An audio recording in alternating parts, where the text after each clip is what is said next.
Hey, good afternoons, everybody. Happy Thursday. It's Daryl here. It's not so bright and early anymore. It's 3 p.m. here in Connecticut on the East Coast. You'll probably be watching this video Friday at 3 a.m.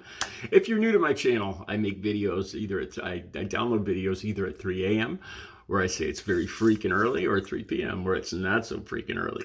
And that explains that. So you'll probably be watching this video to Friday morning. Okay. Like I said, if you're familiar with my channel, I usually get up at about 2 a.m. and I start going through all the trending stories, what's going on in politics, what's going on with movie stars, rock stars, what's going on in the world, and usually a story will jump out at me. A lot of times it has to do with recovery. I've been clean and sober. I was a hardcore addict for over 2 decades, and I got clean and sober when I was 40 years old, over 17 years ago. October 23rd, 2006 was the last time I ever used anything. I've been completely 100% clean and sober for over 17 years. And I'm amazed, I say this all the time, that, it doesn't matter if somebody's a rock star, a politician, a movie star, or whatever. When you're talking about people involved in addiction or people involved in recovery, they are just so similar. It's just a person here with addiction issues and in recovery, and a person here with addiction. The what they do for a living really doesn't matter, and that's the case with the story today. I found this story. It's about Cher, 77 years old. I don't need to explain who she is. And she just recently filed for conservatorship. That's control over money, similar to Britney Spears, how her parents, her father, had control over her money. And she filed for control over Elijah Blue, her son, the son she had with Duane Allman.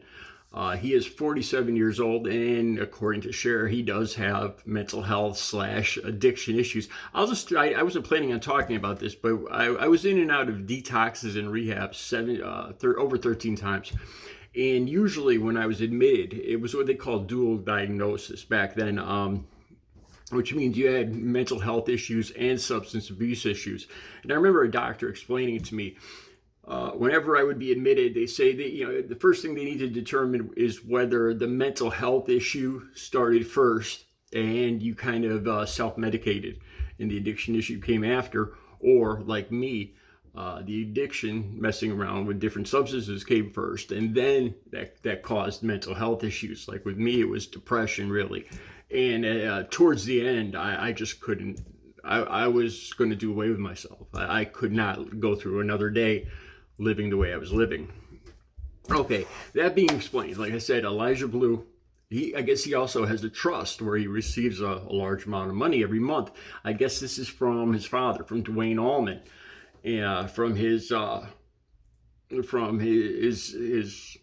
trust that he established for his son. And the mother, Cher, has filed for conservatorship over this. She says, I'll kind of summarize what she says in the paperwork she filed. And some of her comments, she said she's not going through anything different than millions of other mothers are going through across the United States today, and she's completely correct on that. And this is what it made me think of.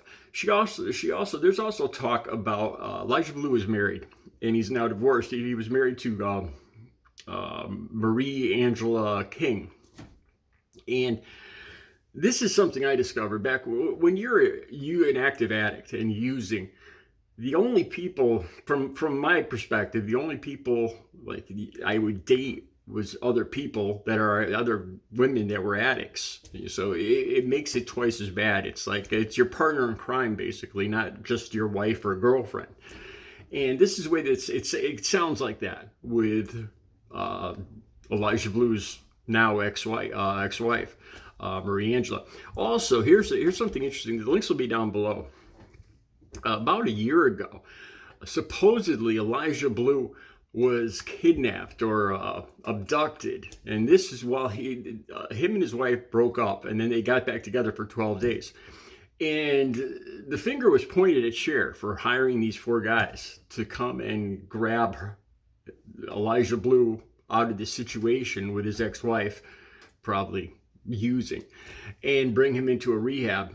And I think it was never resolved who actually abducted him. It's a good thing, really. I would, to be honest with you guys, I wish all through my active addiction, looking back, I think deep down, I really wished somebody would just confront me. Looking back, I really wanted somebody to say, look, you need help. You need, let's go.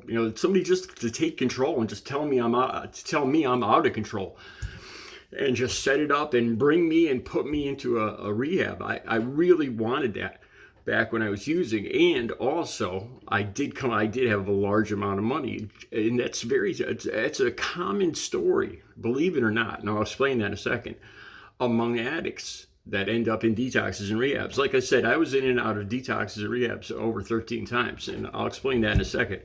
So that's the situation, and there's the temporary hearing coming up on January 5th for conservatorship, and then there's the permanent hearing coming up on March 6th to see if she will get control over conservatorship over Elijah Blue's finances. She said that she believes his life and his welfare is in danger, and I wouldn't doubt it one bit. She kind of explains that she believes this money isn't going towards his living expenses, his rent or whatever his living expenses are, that it's going all towards his addiction. And so he's not going to be able to support himself, and it's endangering his life with the possibility of an OD. That's what Cher. It sums up what Cher says in this petition for conservatorship. Okay, now this is what I'm talking about. This is something I noticed. It's very common. If somebody watching this, if you have had addiction problems and you were in detoxes or rehabs, I'm willing to bet, comment down below, but I'm willing to bet you've seen what I'm going to talk about. It was very common every time I would go into these detox or rehabs that there would be people that already had an addiction problem.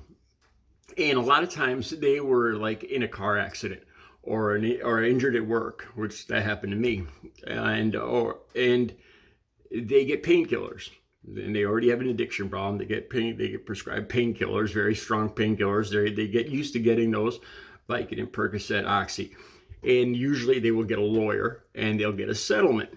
So at the end of this, after getting injured 2 or 3 years later, they end up with an even worse addiction and a large amount of money that is not going to go, could possibly lead to their demise. I've seen this over and over and over again.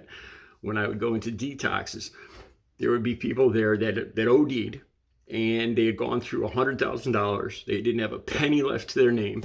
They barely made it into the detox or rehab, still living. And like I said, this story was repeated over and over and over again. The combination of being prescribed painkillers and then getting a large amount of money for a settlement. And this happened to me and the girl I was living with or dating at the time. With me, I injured my back at work, and I went to the company doctor, and he told me he sent me back to work. He said it was just a back sprain. I had pain down my leg and I was losing use of my left foot. I didn't know anything about back injury at the time, and he said it was just a back sprain. They sent me back to work, and the disc in my back actually ended up rupturing and damaging the nerves. To this day, I don't have feeling, mostly on my left side. I've never talked about this on videos before, but even in places I really need feeling, like on the left side, I have no feeling at all. It's semi-paralyzed. So I got a doctor and malpractice and all that, and I ended up getting a settlement of, so let's say 6 figures. And I was dating a woman who was in a car accident. I was living with her, and she also got a large settlement, just under 6 figures. And the both of us just went through this money in no time at all. Like I said, I really wish that somebody had petitioned me for my money for conservative. I wish to God that had happened. I went through that money in easily less than a year, probably 6 months. This is what happened at the end of this. The end was about 5 or 6 months for the both of us. We had gone through all the money. We're talking almost $200,000. Seriously. I had absolutely nothing to show for it. I bought nothing, nothing. I had nothing to my name. It was just gone. To this day, it still just, it kills me. I'm just glad I have my sobriety. The girl I was dating actually bought a few cars, and she bought a Mustang, and she bought a beautiful Jeep where you could take the whole top off, take the doors off, like a beautiful Jeep. This is what happened with those two things. Those two things went too. When we didn't have money and our addiction had become very bad, there's this thing it's called a rock rental. Okay, when you have an addiction and you don't have money, but you have a nice car or a decent car, the dealer has no problem giving you, say, like $100 worth of his product, and you give him the keys to your car for, say, 12 hours. And a lot of times we would do this. We'd go through the $100 worth in a couple hours. Then we'd call him up. He'd come by, drop off another $50 worth. He'd keep the car for another 12 hours. We were, without a doubt, we were getting the short end of the deal here. The car ended up getting demolished. I never saw it again.